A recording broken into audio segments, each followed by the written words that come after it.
Hello everyone, and welcome to another video. Today we are going to be talking about the middle colonies and the businesses that are there, the sort of economic activity, and what it was like to be living in the middle colonies at this time. New Netherland and its neighbors. During the early 17th century, the English developed two distinct clusters of settlements along the Atlantic coast, colonies around the Chesapeake Bay to the south and New England to the north. Along the mid-Atlantic coast, the Dutch and Swedes established their own small colonies. Growing English power threatened the Dutch and the Swedes. Soon, England would control most of the Atlantic seaboard. Beginning in 1609, Dutch merchants sent ships across the Atlantic up and down the Hudson River to trade for furs with American Indians. In 1614, they founded a permanent settlement at Fort Nassau, later called Fort Orange, on the upper river. To guard the mouth of the river, the Dutch built New Amsterdam at the tip of Manhattan Island in 1625. New Amsterdam became the largest town in the Dutch colony of New Netherland. With the finest harbor on the Atlantic coast, New Amsterdam was also a major seaport and the colony's government headquarters. Coming to trade or to farm, the Dutch, in contrast to the French, Spanish, and Puritan English, made virtually no missionary effort to convert American Indians. So that's one of the differences that you're going to see here with the Dutch, is they made no sort of missionary efforts. They didn't do any sort of religious conversions or anything like that.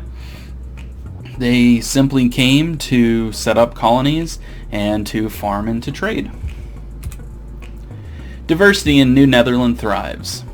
The Dutch West India Company appointed the governor and an advisory council of leading colonists, but they did not permit an elected assembly. Although run by authoritarian governors, New Netherland tolerated various religious groups, including Jews. That toleration drew an especially diverse group of colonists not only from the Netherlands, but also from France, Germany, and Norway. As in New England, most of the colonists were of the middle class and poor. They came as families, unlike the unattached young men who predominated in the early Chesapeake Bay settlements. Okay, so this map here shows the middle colonies. The middle colonies offered settlers fertile lands and a mild climate. See, so this was a very popular place to settle due to fertile lands, mild climate. You know, it was a good place to settle. Just also, if you notice, running through all of the colonies here, there are multiple rivers. Rivers, an important source for, obviously, water. It's also good for transportation, food. So this was a very popular place to settle down. New Amsterdam was a shipping hub with a diverse population. Push and pull factors. Despite an appealing location and religious toleration, the Dutch colony attracted few immigrants.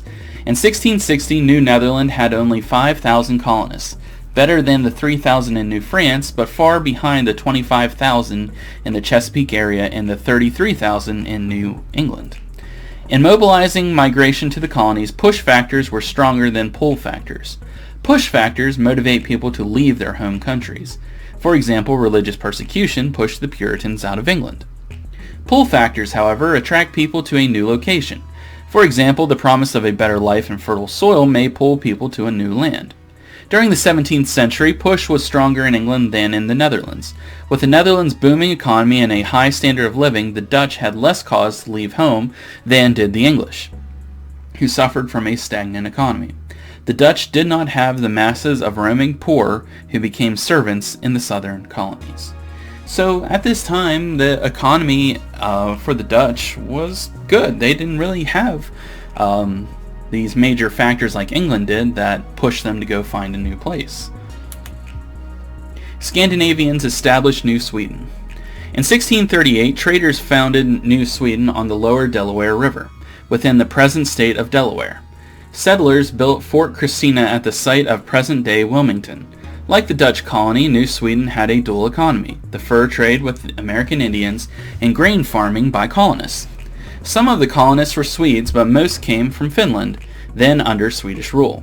Skilled at pioneer farming in heavily forested Scandinavia, these colonists adapted quickly to America. They introduced many frontier techniques that eventually became adopted in America, including the construction of log cabins. Eventually, New Sweden extended to both sides of the Delaware River into present-day New Jersey, Pennsylvania, and Maryland. Although highly skilled, the approximately 500 New Sweden colonists were too few to hold the land after a violent confrontation with their Dutch neighbors. In September 1655, the Dutch governor Peter Stuyvesant appeared with 7 warships, compelling the Swedish commander to surrender. And that's where we're going to end this video. If you have any questions about anything we went over today, I know it was kind of short, you can send me a message through Schoology or email or a comment, or you guys know all the ways to get hold of me. So I hope everybody's having a great day, and I'll see you again real soon.